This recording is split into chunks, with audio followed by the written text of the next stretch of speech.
तो हमें कौन कुछ कर लेगा, मैं इसको जानता हूँ, मैं उसको जानता हूँ, वो बात जानी चाहिए। और माइंड, आई थिंक कानून हमारे पास है, कानून की तामील करना ज़रूरी है। I think it's the implementation of laws is where we get stuck when it comes to safety of women. I constantly keep talking about,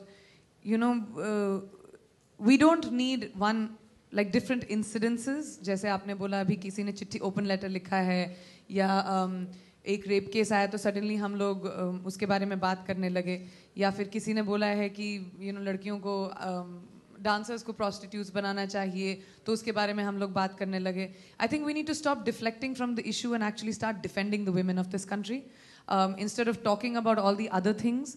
I think it's very important that the fearlessness जो इस देश में है, लड़कों को है या लोगों को है, वो फियरलेसनेस जो लॉ के कि क्या हो गया, लॉज तो है, हमें कौन कुछ कर लेगा, मैं इसको जानता हूँ, मैं उसको जानता हूँ, वो बात जानी चाहिए। और माइंडसेट इस देश का बदलना ज़रूरी है। I think that is the most important thing. And in the meanwhile, जब तक ये माइंडसेट बदलता नहीं है, आई थिंक आपको और हम सबको अपने बेटों को सिखाना चाहिए बेटियों की कैसे इज्जत करनी चाहिए। प्रियंका, 2014 ख़त्म हो रहा है और नया साल आने वाला है, तो क्या आपका कैसा रहा 2014 और नए साल में क्या उम्मीदें हैं आपकी? मैम, मैं रेजोल्यूशंस बनाती नहीं हूँ क्योंकि मेरी 2 जनवरी तक ना रेजोल्यूशन टूट ही जाती है 100%। चाहे मैं कुछ भी बोल लूँ कि अभी मैं हेल्दी होंगी या वट एवर आई से। सो बट मेरा 2014 बहुत अच्छा रहा। Every year comes with its bitter sweet memories. इस साल मेरे लिए एक बहुत इंपॉर्टेंट फिल्म आई थी, मेरी com, which did really well. लड़कियों के लिए बहुत सारी लड़कियों ने भी मुझे बोला कि it was a very empowering film for them, for me, for Mary, and so it is a professionally extremely great year. I have wonderful things, wonderful films I started this year जो अगले साल आएंगी। तो I'm just very excited about the next year and doing many new different things and providing जितना entertainment मैं कर सकती हूँ and actually taking a few days off for New Year's, so that's good.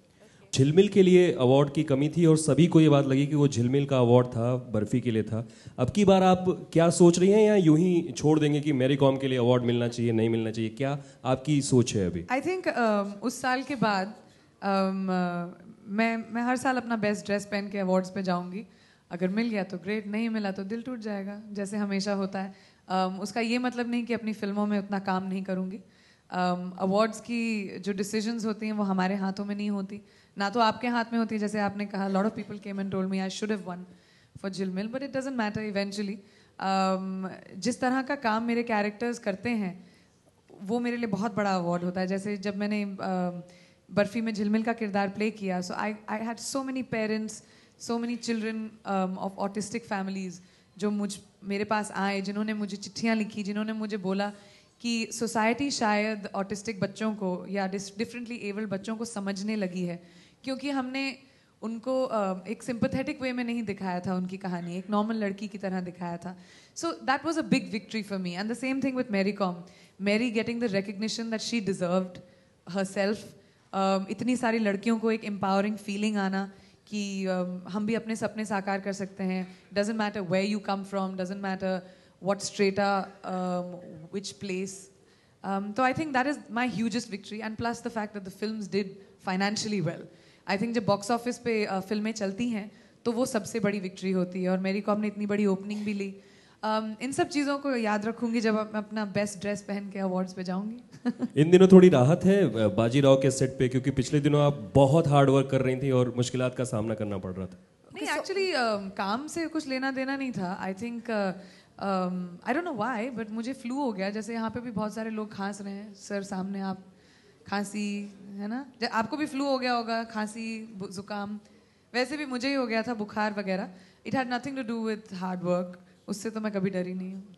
हाँ, मेरा प्रश्न आपसे ये है कि मैरी कॉम जो आपके लिए इतना मतलब बहुत ही रिमार्केबल फिल्म थी, वो आपकी लाइफ में कितना परिवर्तन लाया उसको करने के बाद?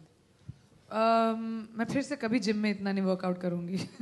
ये परिवर्तन ज़रूर आया है। मेरी स्पोर्ट्समैन शायद कभी ना बन पाऊँ, ये परिवर्तन भी ज़रूर आया है। लेकिन आई थिंक मेरे हर किरदार में मैं अपनी सोल का एक हिस्सा छोड़ कर जाती हूँ।